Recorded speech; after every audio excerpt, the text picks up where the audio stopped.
وہ پیچھے ہٹتے ہوئے جان کی باسی بھی ہار گئے. لیکن جو اسرائیلیوں کے یہ نتیجہ اخذ کرنے کے بعد کہ علاقہ محفوظ ہے، پہلے انہوں نے وہاں پہ ساری ٹریکنگ کی اور انہوں نے دیکھا کہ علاقہ محفوظ ہے. چونکہ کتے وہاں سے گزر رہے تھے تو کچھ بھی وہاں پر نہیں ہوا، کچھ نہیں پھٹا، تو ڈرون کو کئی غیر معمولی چیزیں نہیں ملی، جس کی وجہ سے وہاں پر جو ہے وہ انہوں نے جو مزاحمت ہے ان کی جانب سے جو گھات لگایا کیا وہ گھات میں کامیاب ہو گئے، کیونکہ 9 اسرائیلی تو یہاں پر اس گھات کے اندر آ گئے اور فلسطینی مزاحمت کے جنگجو نے انتظار کیا اور انہیں محسوس کروایا کہ وہ محفوظ ہیں، اور پھر سرنگوں کے اندر سے گھات لگانے والے جو پورے علاقے کو دور سے مطلب انہوں نے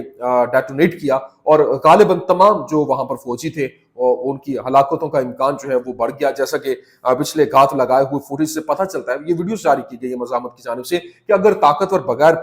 جو آگے بڑھنے سے وہ امریکی MK-84 جو بم تھے وہ ریسائیکل کیا گیا تھا، اس کو دوبارہ سے انہوں نے اپنے استعمال کے قابل بنایا تھا. اور رفح کے اندر آج جو مزاحمت ہے اس نے 7 اسرائیلی فوجیوں کو نشانہ بنانے اور 12 فوجیوں پر مشتمل جو انجینئرنگ فورس ہے اس کو نشانہ بنانے کا اعلان کیا، جو کنٹرول شدہ مسمار کرنے کے لیے وہاں پر دھماکہ خیز مواد ہے اس کو نصب کر رہے تھے، جس سے ایک زبردست جو ہے وہ وہاں پر دھماکہ ہوا، اور تقریباً جو اس وقت ٹوٹل 19 کے قریب تعداد جو ہے وہ بنتی ہے، جس میں یہ جو فوجی تھے وہ نشانہ بنے. لیکن شہری دفاع کے عملے نے جو شمالی غزہ کے بیت اللہ میں اسرائیل کی طرف سے نشانہ بنائے گئے خاندانی گھر کے نیچے سے ہلاک ہونے والوں کو نکالنے اور زخمیوں کو بچانے کی کوشش کرتے ہوئے ان کے اوپر جب بمباری ہوئی تو عمارت گرنے سے وہ بال بچے. جو سول ڈیفنس تھے، وہ جو شہری دفاع کے لیے کام کر رہے ہوتے ہیں، تو وہ وہاں پر محفوظ ہوئے. لیکن فلسطینی مزاحمت نے بتایا کہ انہوں نے 12 فوجیوں پر مشتمل جو اسرائیلی انجینئرنگ یونٹ ہے اس کو وہاں پر نشانہ بنایا، اور جنوبی غزہ کی پٹی کے رفح کے مشرق میں واقع التنور محلے میں الفدائی جنکشن کے قریب ایک مکان کے اندر ایک کنٹرول شدہ جو مسمار کرنے کی عمارت کو مسمار کرنے کی تیاری کی جا رہی تھی، اور انہوں نے یونٹ کو 2 اینٹی پرسنل اور اینٹی آرمر گولوں سے نشانہ بنایا، جس سے گھر کے اندر ایک زبردست دھماکہ ہوا. اور جو وہاں پہ جنگجو تھے انہوں نے انخلا کے لیے ایک ہیلی کاپٹر کی لینڈنگ کا مشاہدہ بھی کیا. ابھی اسرائیل جو والا نیوز ویب سائٹ ہے اس نے یہ رپورٹ کیا کہ جو بین گوریون ہوائی اڈا ہے اس کے قریب گرنے والے راکٹ کی وجہ سے بیشتر غیر ملکی ایئر لائنز نے ابھی تک پروازیں دوبارہ شروع نہیں کی ہیں، اور آج بن گوریون ہوائی اڈے پر مسافروں کی تعداد میں تقریباً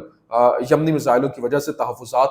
جو ہے وہ ظاہر کیا جا رہا ہے، اور اس میں 26% کمی واقع ہوئی ہے. گزشتہ ہفتے یمنی میزائل گرنے کی وجہ سے جو بن گوریون ہوائی اڈے پر پروازوں کی تعداد میں 34% کمی واقع ہوئی. اور ابھی ٹرمپ اور اسرائیل کے درمیان جو تعلقات کی خرابی کو ایران کے ساتھ جو ہماگیر جنگ سے پہلے ایک نفسیاتی مرحلے کے طور پر من گھڑت جو ہے وہ کہا جا رہا ہے، اور امریکہ اس حکمت عملی کو اب تک کی ہر جنگ میں استعمال کر چکا ہے، خاص طور پر یوکرین میں، جب اس نے پیوٹن کو کئی بار کسی نہ کسی قسم کے مذاکرات اور معاہدوں سے وہاں پر اس کے ساتھ کھیلا، اور اس سے پہلے کہ وہ بڑے ایسکیلیٹ ہو. یا پھر اس کا مطلب یہ ہو سکتا ہے کہ امریکہ ایران کو اس بات پر راضی کرنے کے لیے سگنل بھیج رہا ہے کہ وہ حملے سے پہلے اپنے جوہری پروگرام کو مکمل طور پر ترک کر دے. لیکن یہ خیال کہ ٹرمپ اسی طرح اسرائیل کو چھوڑ دیں گے مذاکرہ خیز ہے. جس طرح سے خبریں چل رہی تھیں، میں نے پچھلے ولاگ میں بھی ڈیٹیل کہا کہ جو نتن یاہو ہے اس کے ساتھ تعلقات خراب ہیں، ٹرمپ جو ہے وہ پیچھے ہٹ چکا ہے، ان کے لوئسٹ پوائنٹ کے اوپر ہے. یہ ساری خبریں گردش کر رہی ہیں، لیکن یہ سب کے سب مضحکہ خیز ہے. ابھی NBC نے رپورٹ کیا کہ ٹرمپ نے غزہ میں نئی اسرائیلی فوجی مداخلت کی مخالفت کی ہے، اور اسرائیل کی جانب سے غزہ کی پٹی میں فوجی کارروائی میں توسیع وقت کا ضیاع ہے. کیونکہ اس سے انکلیو کو دوبارہ تعمیر کرنا مزید مشکل ہو جائے گا. یہاں پر بھی وہ دوبارہ سے تعمیر کرنا اور وہاں سے جو اسرائیل کے حق میں ہی وہ بول رہا ہے، تو اس کا مطلب یہ ہے کہ کہانی کچھ پلٹی نہیں ہے. ابھی جیروسلم ٹائمز کی جو ان اطلاعات کے بعد کہ ٹرمپ فلسطینی ریاست کو تسلیم کرنے کا منصوبہ بنا رہے ہیں، اسرائیل کے وزیر خارجہ نے باقاعدہ طور پر دھمکی دی ہے، اور اس نے کہا کہ فلسطینی ریاست کو یک طرفہ تسلیم کرنے سے رد عمل میں یک طرفہ اقدامات ہوں گے. اور پھر ٹرمپ نے امریکہ کے ساتھ جو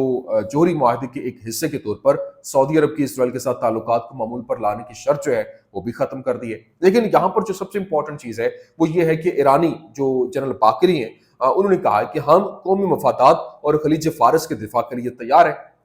ایران کو کوئی خطرہ لاجواب نہیں جائے گا. اب اسلامی جمہوریہ ایران کی مسلح افواج کسی بھی صورتحال کے لیے پوری طرح سے تیار ہے. اور اسرائیل کے سابق وزیر دفاع یوآف گیلنٹ نے کہا کہ ہم نے ایران کے خلاف فوجی آپریشن کے لیے موقع کی ایک تنگ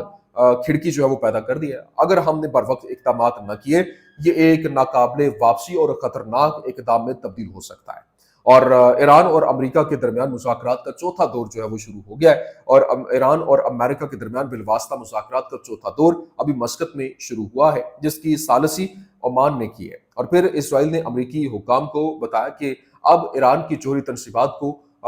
تباہ کرنے کا بہترین وقت ہے، اور ایرانی وزیر خارجہ نے یہ بھی اطلاع دی کہ جوہری مذاکرات کا آج چوتھا دور مشکل تھا، جبکہ ایران اور امریکہ کے درمیان مذاکرات کے چوتھے دور کو مشکل قرار دیا جا رہا ہے، جب امریکہ کی جانب سے ایران کی یورینیم کی افزودگی کے حق میں اپنا موقف جو ہے وہ تبدیل کیا جا رہا ہے۔ اور اس سے قبل امریکہ نے ایران سے یورینیم کی افزودگی بند کرنے یا پھر جوہری تنصیبات کو ختم کرنے کے لیے نہیں کہا تھا، اور ایرانی وزارت خارجہ کے ترجمان کی جانب سے کہا گیا کہ ایران اور امریکہ کے درمیان قربت کے مذاکرات کا چوتھا دور اختتام پذیر ہو گیا ہے، اور مشکل لیکن مفید بات چیت جو ہمیں ایک دوسرے کے موقف کو بہتر طور پر سمجھنے اور اختلافات کو حل کرنے کے لیے منطقی اور حقیقت پسندانہ طریقے تلاش کرنے کی اجازت دیتی ہے، اور مذاکرات کے اگلے دور کے وقت اور مقام کا اعلان عمانی رابطہ کار کریں گے، لیکن حالات مشکل ہوتے جا رہے ہیں، اور اس وقت اسرائیل جو ہے وہ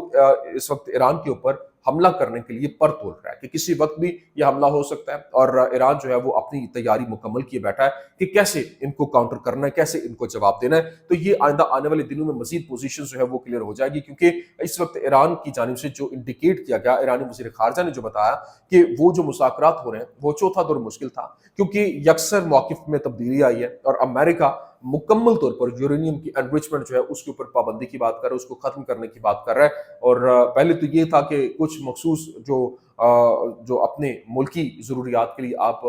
ایک مخصوص پرسنٹیج ہے اس کے اوپر آپ جو ہے وہ کر سکتے ہیں، اس کو افزودہ کر سکتے ہیں، لیکن اب تو مکمل طور پر اس کو ختم کرنے کی جب بات آ رہی ہے تو یہ ایران کے لیے اس کے اوپر عمل درآمد کرنا بھی ایک چیلنج بن جائے گا، اور اس کے اوپر عمل درآمد بہت مشکل ہو جائے گا، جس کے بعد حالات مزید کشیدہ ہوں گے، اور یہ جو ایک جنگ ہے اس کا ماحول